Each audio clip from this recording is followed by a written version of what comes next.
Old-fashioned frames are a hobby of mine. I am always on the prowl amongst the framers and dealers in curiosities for something quaint and unique in picture frames. I don't care much for what is inside them. For being a painter, it is my fancy to get the frames first and then paint a picture which I think suits their probable history and design. In this way, I get some curious and, I think, also some original ideas. One day in December, about a week before Christmas, I picked up a fine but dilapidated specimen of wood carving in a shop near Soho. The gilding had been worn nearly away, and 3 of the corners broken off. Yet as there was one of the corners still left, I hoped to be able to repair the others from it. As for the canvas inside this frame, it was so smothered with dirt and time stains that I could only distinguish it had been a very badly painted likeness of some sort, of some commonplace person, daubed in by a poor, pot-boiling painter to fill the second-hand frame which his patron may have picked up cheaply, as I had done after him. But as the frame was all right, I took the spoiled canvas along with it, thinking it might come in handy. For the next few days, my hands were full of work of one kind and another, so that it was only on Christmas Eve that I found myself at liberty to examine my purchase, which had been lying with its face to the wall since I had brought it to my studio. Having nothing to do on this night, and not in the mood to go out, I got my picture and frame from the corner, and laying them up on the table, with a sponge, basin of water and some soap, I began to wash so that I might see them the better. They were in a terrible mess, and I think I used the best part of a packet of soap powder and had to change the water about a dozen times before the pattern began to show up on the frame, and the portrait within it asserted its awful crudeness, vile drawing, and intense vulgarity.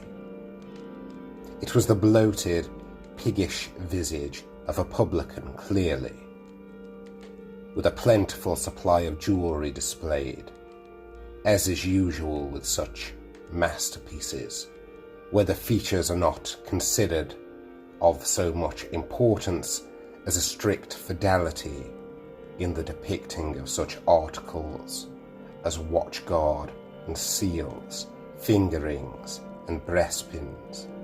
These were all there, as natural and hard as reality. The frame delighted me, and the picture satisfied me that I had not cheated the dealer with my price, and I was looking at the monstrosity as the gaslight beat full upon it, and wondering how the owner could be pleased with himself, as thus depicted, when something about the background attracted my attention, a slight marking underneath the thin coating, as if the portrait had been painted over some other subject.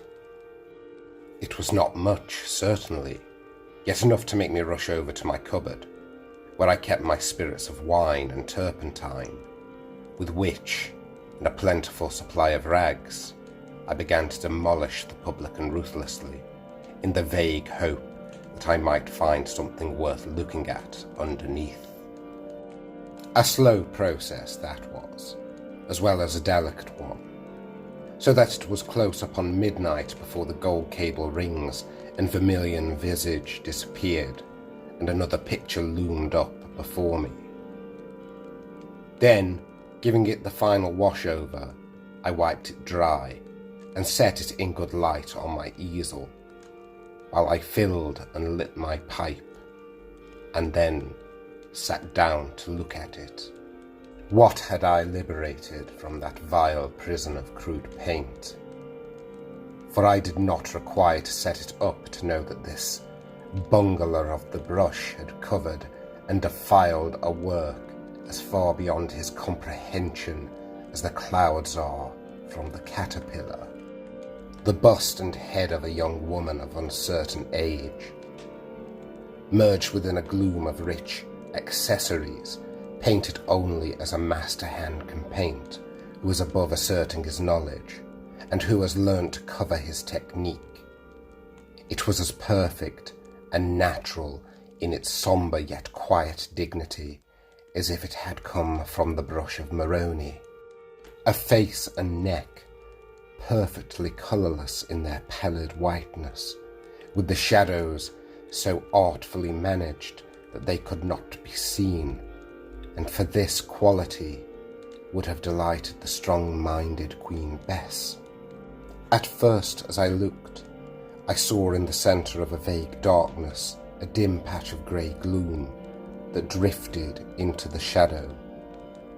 Then the greyness appeared to grow lighter as I sat from it and leaned back in my chair until the features stole out softly and became clear and definite, while the figure stood out from the background as if tangible, although, having watched it, I knew that it had been smoothly painted.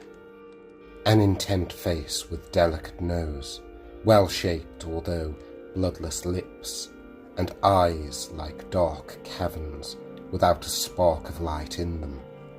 The hair loosely about the head and oval cheeks, massive, silky textured, jet black and lustreless, which hid the upper portion of her brow with the ears and fell in straight, indefinite waves over the left breast, leaving the right portion of the transparent neck exposed.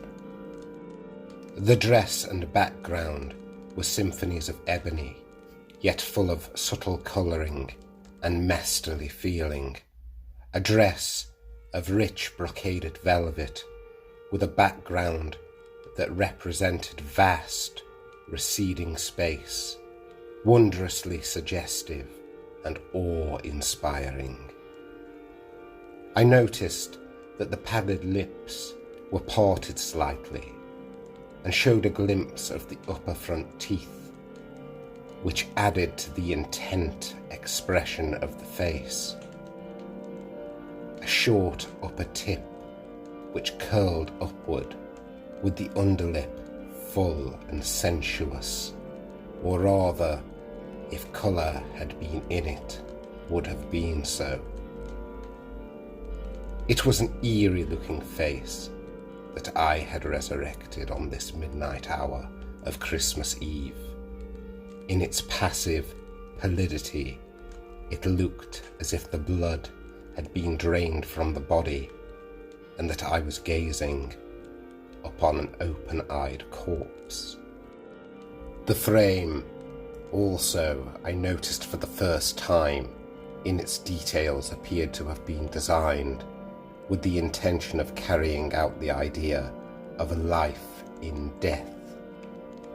What had before looked like scroll work of flowers and fruit were loathsome snake-like worms twined amongst charnel house bones, which they half covered in a decorative fashion. A hideous design, in spite of its exquisite workmanship, that made me shudder and wish that I had left the cleaning to be done by daylight. I am not at all of a nervous temperament, and would have laughed had anyone told me that I was afraid. And yet, as I sat here alone, with that portrait opposite to me, in this solitary studio, away from all human contact, for none of the other studios were tenanted on this night, and the janitor had gone on his holiday, I wished that I had spent my evening in a more congenial manner. I heard the clocks from the different steeples chime out the last hour of the day, one after the other, like echoes taking up the refrain and dying away in the distance.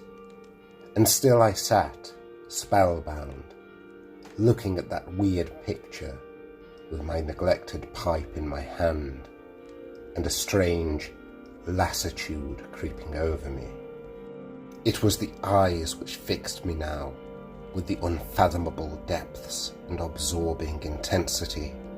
They gave out no light, but seemed to draw my soul into them, and with it my life and strength, as I lay inert before them, until, overpowered, I lost consciousness and dreamt.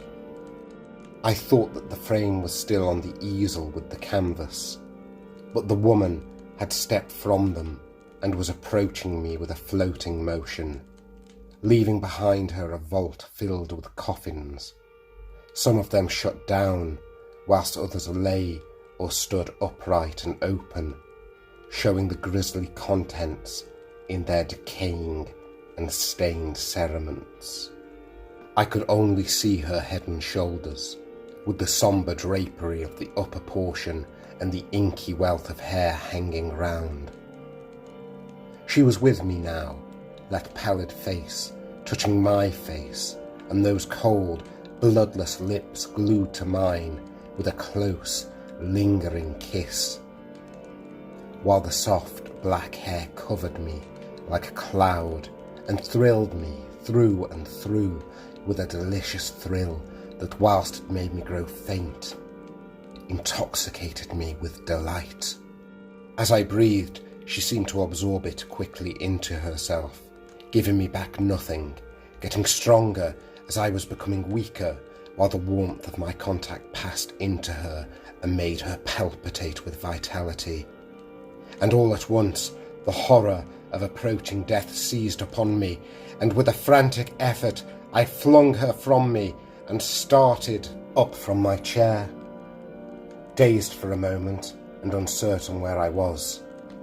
Then consciousness returned, and I looked around wildly. The gas was still blazing brightly, while the fire burned ruddy in the stove. By the timepiece on the mantel, I could see that it was 12:30. The picture and frame was still on the easel, only as I looked at them, the portrait had changed. A hectic flush was on the cheeks, while the eyes glittered with life, and the sensuous lips were red and ripe-looking, with a drop of blood still upon the nether one. In a frenzy of horror, I seized my scraping knife and slashed out the vampire picture. Then, tearing the mutilated fragments out, I crammed them into my stove and watched them frizzle with savage delight. I have that frame still, but I have not yet had courage to paint a suitable subject for it.